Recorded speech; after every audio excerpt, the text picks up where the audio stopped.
સુરતના ઉન વિસ્તારમાં આવેલ ગ્રીન પાર્ક ખાતે નવનિર્મિત ગોડાઉનમાં કોન્ક્રીટ મિક્સર મશીન હટાવવાના સમયે વાયર ખુલ્લો થઈ જતા 4 જેટલાને કરંટ લાગ્યો હતો, જેમાં 2 મહિલા સહિત 4ને કરંટ લાગ્યો હતો, જેમાં એક યુવકનું મોત નીપજ્યું હતું। હાલ તો પરિવાર દ્વારા ન્યાયની સાથે સહાયની માંગ કરવામાં આવી રહી છે। સુરતના ઉન વિસ્તારમાં આવેલા ગ્રીન પાર્ક ખાતે 4 શટર સાથેનું ગોડાઉન બનાવવામાં આવી રહ્યું છે, જ્યાં મૂળ રાજસ્થાનનો 24 વર્ષીય મહેશ સામજીભાઈ પટેલ પરિવાર સાથે રહેતો હતો અને ત્યાં જ કામકાજ કરતો હતો। 2 મહિના પહેલા મહેશ રોજગારીની શોધમાં રાજસ્થાનથી સુરત આવ્યો હતો। મહેશના પરિવારમાં પત્ની અને એકનો એક દીકરો છે। ગોડાઉનના નિર્માણ સમયે બપોર બાદ કોન્ક્રીટનું મશીન 2 મહિલા અને 2 પુરુષ સાથે ખસેડવામાં આવી રહ્યું હતું।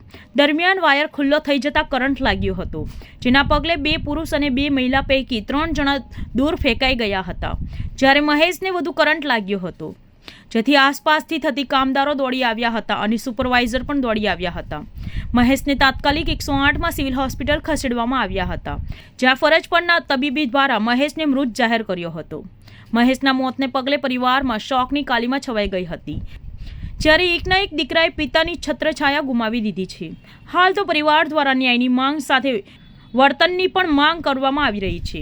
हमारा नाम विनोद, वहाँ बढ़ई का काम चल रहा था मिक्सर मशीन का, तो वहाँ वो मशीन वो मोटर वाला था, तो वायर लंबा हुआ था, वहाँ दखा वो बढ़ई हो गई थी। इसके बाद थोड़ा आगे लेने का था, तो वो आगे लेने के बाद वो करंट लग गया, तो हम चारों को करंट लग गया, तो वो उसको ज़्यादा लग गया, तो इसके बाद वो हॉस्पिटल ले गए। वो छोटा था सचिन, वहाँ से फिर इधर लाए, हाँ शिविर में डेथ हो गई गाड़ी में एम्बुलेंस में।